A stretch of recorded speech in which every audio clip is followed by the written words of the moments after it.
Mwaramutse neza igitondo cyiza cya tariki ya 25 ukwezi kwa 12 2025 kwizihiza ivuka rya Yesu cyangwa se Yezu Kristo. Ni abakristu gatolika hirya no hino mu gihugu cy'u Rwanda no hanze y'igihugu cy'u Rwanda, by'umwihariko mu karere k'ibiyaga bigari muri Uganda, Repubulika ya Demokarasi ya Kongo, Tanzania ndetse n'igihugu cy'u Burundi. Mwese mbifuriza kugira umunsi mukuru mwiza w'ivuka ry'umwami Yesu Kristo, n'abandi bose mu byizihiza.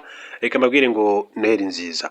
Hanyuma rero reka tuganire ku makuru menshi cyane azindutse avugwa, cyangwa abari mu Rwanda ndetse no hanze y'igihugu cy'u Rwanda mudukurikira umunsi ku wundi, gatanu kuri gatanu. Mukomeze murebe handitse ijambo subscribe cyangwa se s'abonner mu rurimi rw'igifaransa, mukande kunzogera kugira ngo natwe muduhe Noheli n'ubunane. Hanyuma rero ubundi reka tuganire kuri aya makuru akomeje kugenda avugwa.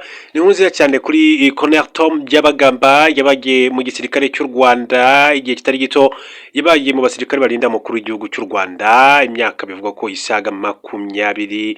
Akaba rero yaraje kugira gucya aza kujya mu nkiko za gisirikare, aza gufungwa, afungirwa muri gereza nkuru yo ku Murindi ifungirwamo abasirikare. Hanyuma rero anamburwa amapeti yose ya gisirikare n'impeta zose za gisirikare yarwaniye, nk'uko yagiye abivuga kenshi cyane akurikiranyweho ibyaha bitandukanye. Nari nabibonye ko no mu minsi ishize hari abantu ku mbuga nkoranyambaga bari banditse bavuga bati ariko nk'ubu umukuru w'igihugu cy'u Rwanda Perezida Paul Kagame ntabwo ashobora kuba yatungura nka Colonel Tom Byabagamba akaba yamuha imbabazi, akaba yamureka agataha, cyane ko amaze igihe kitari gito mu buroko, hanyuma imyaka isigaye wenda agasa nkaho afungiwe hanze akomeza ibikorwa bye bya buri munsi, cyane ko yamaze no gukura ikirego cye mu rukiko rw'umuryango wa Afurika y'Iburasirazuba. N'abantu babyibazagaho. Hanyuma mu buryo butunguranye cyane, reka nze nkubwire mu buryo bw'inshamake andi makuru y'ingenzi, hanyuma tubone kugaruka kuri iyi nkuru itunguranye kuri Colonel Tom Byabagamba, uyu musirikare ukomeye cyane wabanye n'abandi mu rugamba rwo kubara igihugu cy'u Rwanda no guhagarika jenoside yakorewe Abatutsi mu mwaka wa 1994.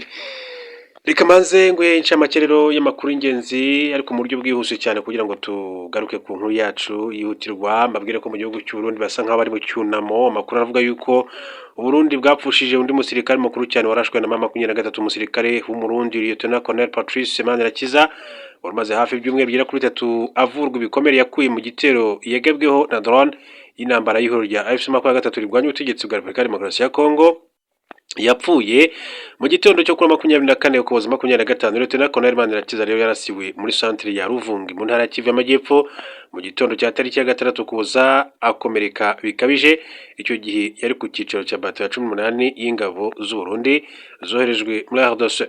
Umusirikare akimara kuraswa yacyuwe mu Burundi bwangu na ajyanwa mu bitaro bya Tanganyika Care biri mu byakiriye inkomere nyinshi cyane z'abasirikare b'iki gihugu Burundi barwaniraga mu burasirazuba bwa RDC. Byagaragaye ko abaganga bo muri ibi bitaro batashoboraga rero kuvura Colonel Manirakiza kuko ibisebe byakomeje kubora aho gukira. Aba baganga kandi basabye ko ajyanwa kuvurirwa mu Buhinde, ariko ubuyobozi bukuru bw'igisirikare bwarabyanze. Makuru ava i Bujumbura yemeza ko ari abandi basirikare benshi cyane bakiriwe n'ibitaro bya Tanganyika Care bamaze iminsi rero bicwa ibikomere bakuye ku rugamba kubera kubura ubuvuzi bukwiye.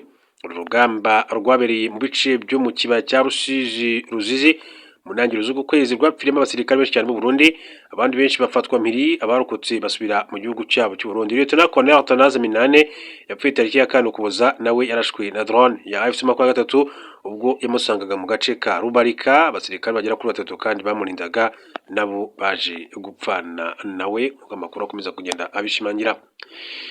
Twibutsa kugira ngo tugaruke ku nkuru yacu y'ingenzi, mbabwira ko hari amakuru yandi avugwa kandi mu gihugu cy'u Burundi. Aravuga yuko nyuma y'ifatwa ry'umujyi wa Uvira, abasirikare benshi cyane b'abarundi batangiye kuva mu burasirazuba bwa Repubulika ya Demokarasi ya Kongo RDC, ariko ibikorwa by'u Burundi muri aka gace ntibyahagaze. Perezida w'u Burundi Evariste Ndayishimiye yategetse urubyiruko rw'imbonerakure rwagiye mu burasirazuba bwa RDC kurwanya ihuriro rya AFC-23 kuguma muri RDC no kugenzura ibirombe byose bya zahabu.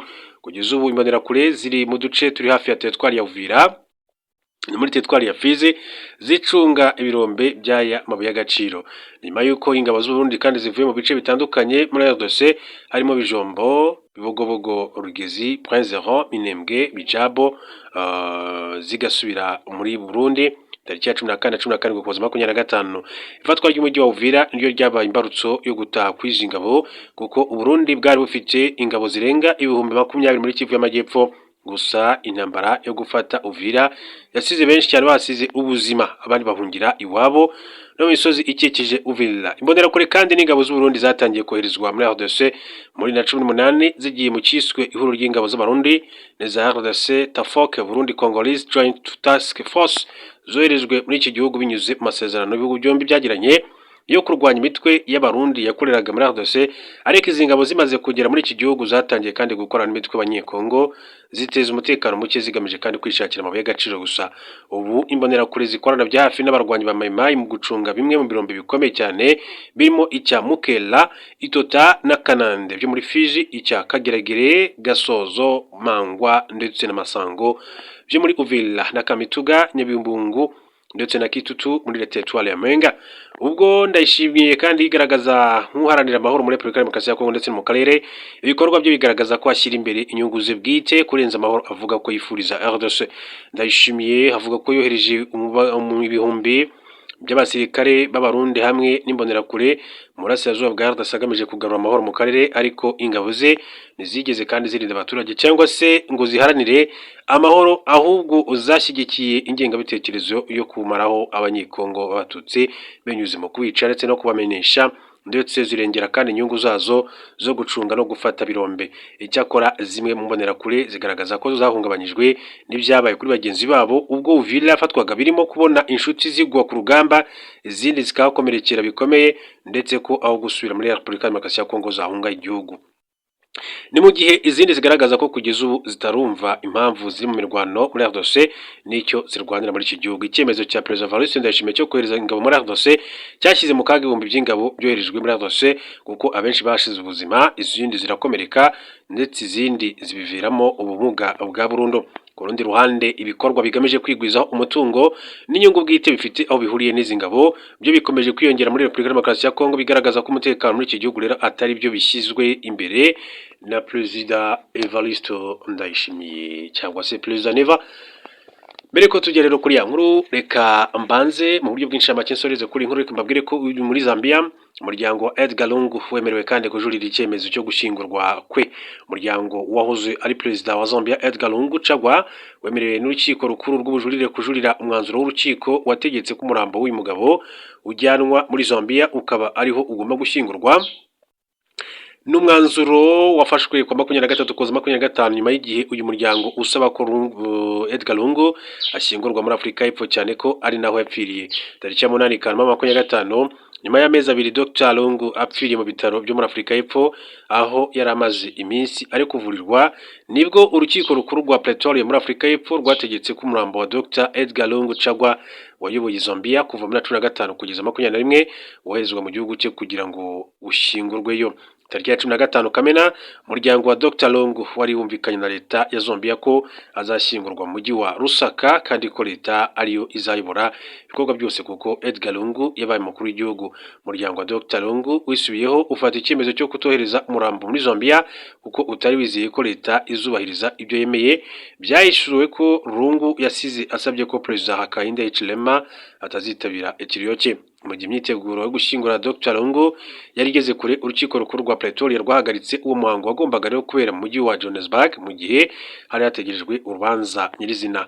Tariki ya 4 Kanama, urukiko rwumvise ibisobanuro by'umuryango wa Dr Lungu na leta ya Zambia bishingiye ku cyifuzo cya buri ruhande gushyingura i Lusaka cyangwa se i Johannesburg.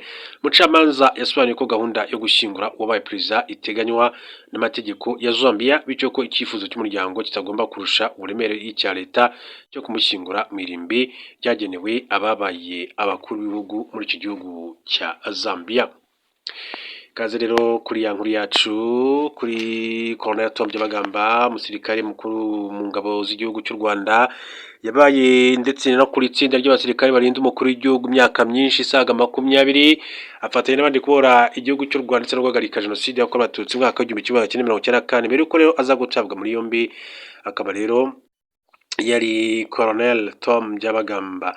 Hanyuma tariki ya 13 ukwezi kwa gatatu 2024 umwaka ushize hari inkuru yanditswe n'ikinyamakuru cya Akadomo.com cyandikira ku butaka bw'u Rwanda bati Colonel Tom Byabagamba na Frank Rusagara bakwiye ikirego cyabo muri leta kuri leta mu rukiko rw'umuryango wa Afurika y'Iburasirazuba. Bibutsa ko mu minsi mike ishize avuga ko yabari nk'inkuru nziza kuko hari abantu nabonye babaye nk'abakora akadeba cyangwa se akaganiro mpaka bavuga batari ko urebye igihe Colonel Tom Byabagamba amaze muri gereza nkuru ya gisirikare wenda uretse ibyaciyemo nyuma gato mu nkiko ibyagiye bivugwa byinshi cyane ariko ndetse hari nibwo bigeze kuvuga ko ashobora kuba yarigeze atekereza umugambi wo kuba yatoroka gereza ariko nyuma y'ibyo byose Colonel Tom Byabagamba bivugwa ko yakomeje kugenda agaragaza imyitwarire myiza discipline yo ku rwego rwo hejuru muri gereza bavuga bati nta kuntu imyaka isigaye igera kuri 4 yayibabarirwa n'umukuru w'igihugu cy'u Rwanda akaba yasohoka akajya mu buzima busanzwe ati kuko umukuru w'igihugu cy'u Rwanda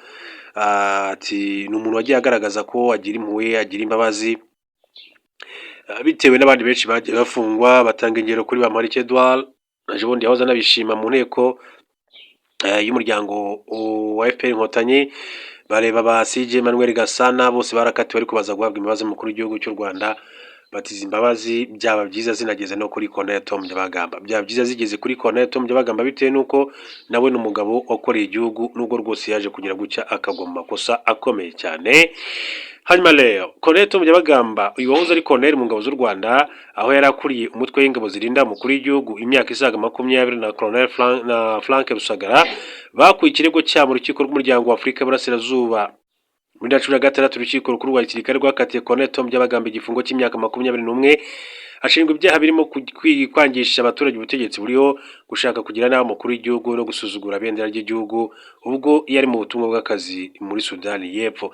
Yajuriye muri 2019 akatirwa igihano cy'igifungo cy'imyaka 15 ndetse yamburwa impeta zose za gisirikare. Kugeza ubu amaze imyaka 10 afunzwe kuko yataye muri yombi bwa mbere muri 2014 we na mugenzi we bari batanze ikirego mu rukiko rwa Afurika y'Iburasirazuba bagaragaza ko batakabaye kandi bafunzwe nk'uko byategetswe n'inkiko z'u Rwanda. Abo bombi bari barakatiwe igifungo cy'imyaka 21 na 20 mu rukiko rukuru rwa gisirikare ariko urukiko urw'ubujurire rwaje kukigabanya rukigira imyaka igera kuri 15. Kuri Colonel Tom Byabagamba hiyongeyeho undi mwaka kuko muri 2020 urukiko rwisumbuye rwa Nyarugenge rwamuhamije icyaha cyo kwiba rumuhanisha igifungo cy'umwaka umwe. Muri 2020 nibwo batanze ikirego kandi muri urukiko rw'umuryango wa Afurika y'Iburasirazuba basaba ko ibyo baregwa n'ibihano bahawe byakorwaho. Bagaragazaga ko ifungwa ryabo rinyuranyije amategeko by'umwihariko mu ngingo z'itegeko ry'amasezerano agenga umuryango wa Afurika y'Iburasirazuba. Ku rundi ruhande ariko Colonel Tom Byabagamba yasabaga ko urwo rukiko rwategeka u Rwanda kongera kumusubiza amapeti yose ya gisirikare yakoreye kuko urukiko rwayamwambuye. The New Times yatangaje ko ubunganira mu mategeko Maître Michael Osunwa yagaragaje ko ku itariki ya 13/24 abarega basabye urukiko rw'umuryango wa Afurika y'Iburasirazuba gukuramo ikirego cyabo nubwo atatangaje impamvu basabye kugikuramo. Inteko y'abacamanza ari 5 yafashe icyemezo cyo kwakira ubwo busabe no guhagarika dossier.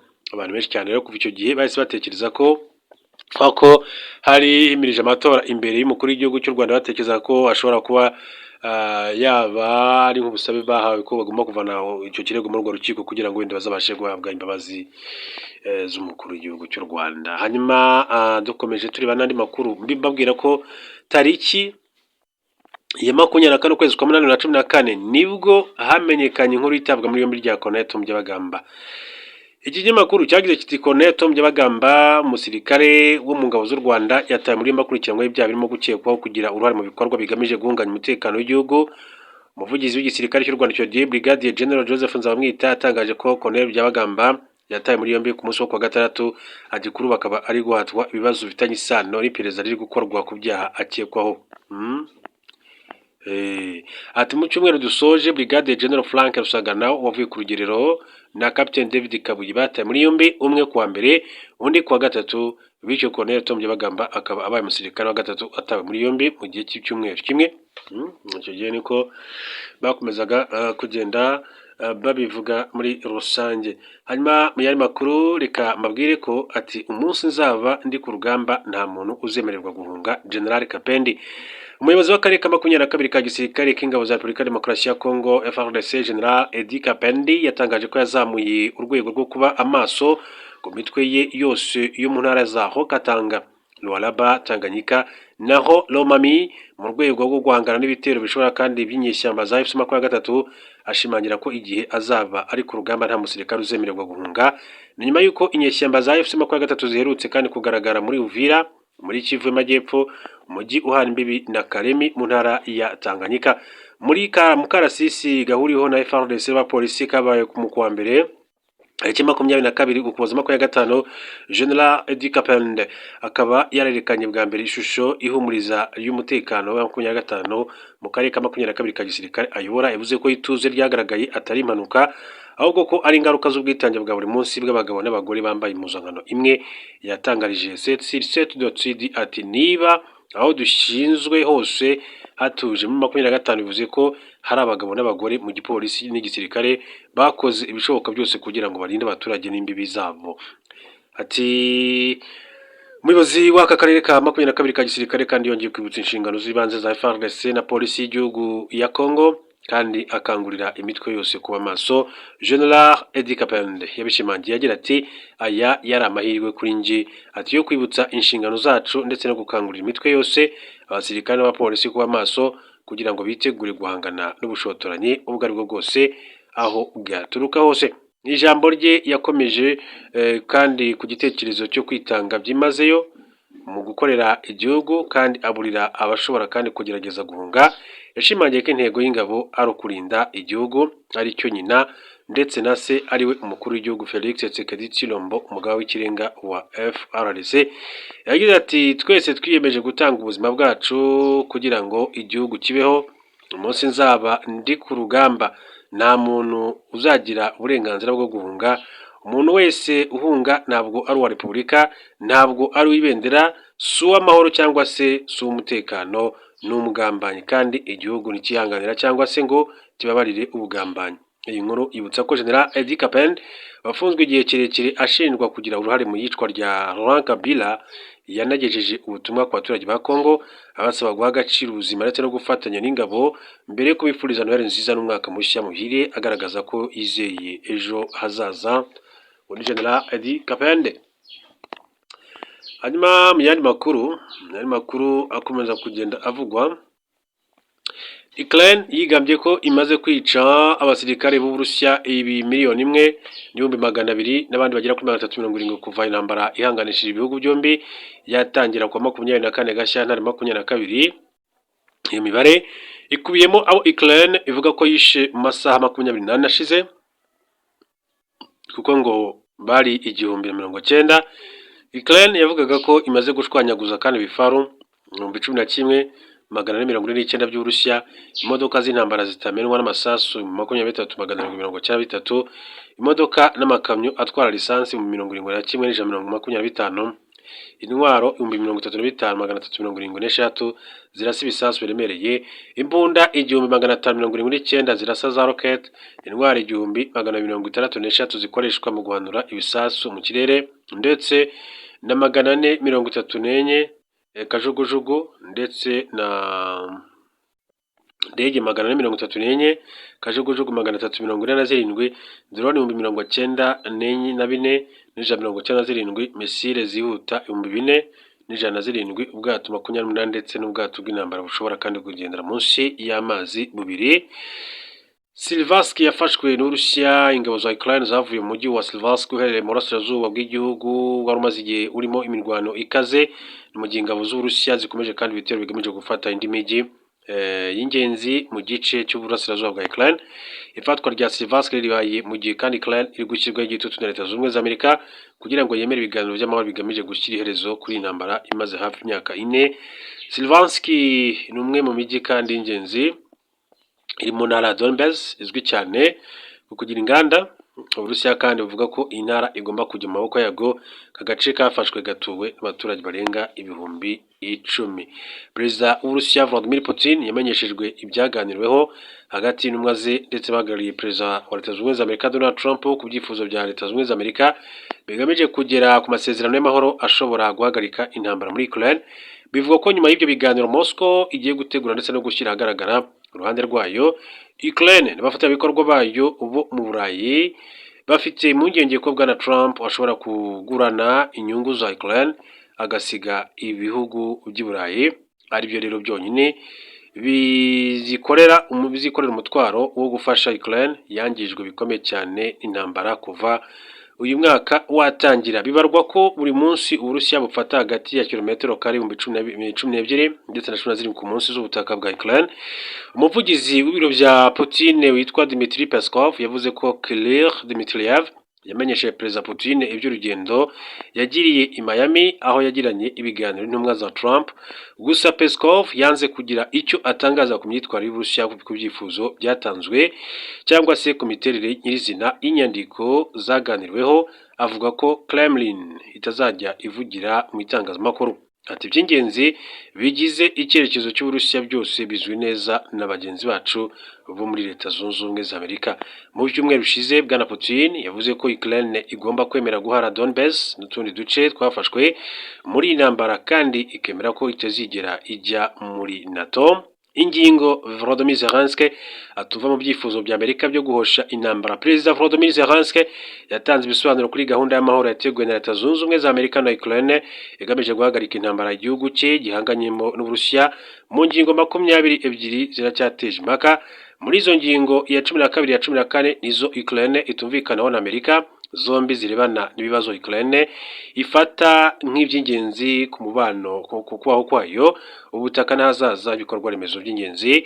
Kimwe mu bibazo biri mu biganirwaho n'uruganda rwa nucleaire rwa Zaporizhia runini cyane kurusha izindi mu Burayi, ruherereye mu mujyi wa Enerhodar uri mu maboko y'Uburusiya, kandi mbere y'uko Uburusiya butangiza intambara y'ingeri zose rwahaga Ukraine hafi 20% by'amashanyarazi yayo hakurikijwe gahunda kandi ishyigikiwe na Leta Zunze Ubumwe za Amerika. Uruganda rwakagombye kuyoborwa ku bufatanye na Ukraine, Amerika n'Uburusiya, aho impande zose eshatu zasangira inyungu z'ubukungu zarwo. Ukraine ifite impungenge ko ubu bufatanye impande eshatu busa n'ubwemeza ku mugaragaro ko Uburusiya bwigarurira uru ruganda rwafashwe n'ingabo zabwo muri 2022. Zelensky yavuze ko Uburusiya bushaka ko uru ruganda kandi buzakomeza kurucunga ibintu Ukraine itemera. Perezida wa Ukraine kandi yagarutse ku byabaye imbere y'intambara ibijyanye n'imishinga ihuriweho yakorwaga na Ukraine n'Uburusiya, aho avuga ko akenshi iyo mishinga yasigaga Kiev ifite intege nke kuko yaganzwaga n'Uburusiya. Igitekerezo cya Ukraine ni uko uyu mushinga wagenzurwa na Amerika na Ukraine, Uburusiya bukigizwayo. Igitekerezo cye ni uko Amerika na Ukraine impande zombi zaba zifite ububasha bungana mu micungire n'imikorere y'urwo ruganda. Ukraine ivuga ko uruhare rwayo muri uwo mushinga rwajya ruba amashanyarazi n'ubundi ku gihugu, aho uruhare rwa Amerika ikarukoresha mu buryo ishaka, ku buryo yajya igurisha umuriro mu bice byigarurire n'Uburusiya. Ubwo rero aricyo cyifuzo cy'abanya Ukraine kuri Perezida Volodymyr Zelensky. Reka mbashimire mbifurize kugira igitondo cyiza n'umunsi mwiza muri rusange. Turaza gusubira mu yandi makuru mu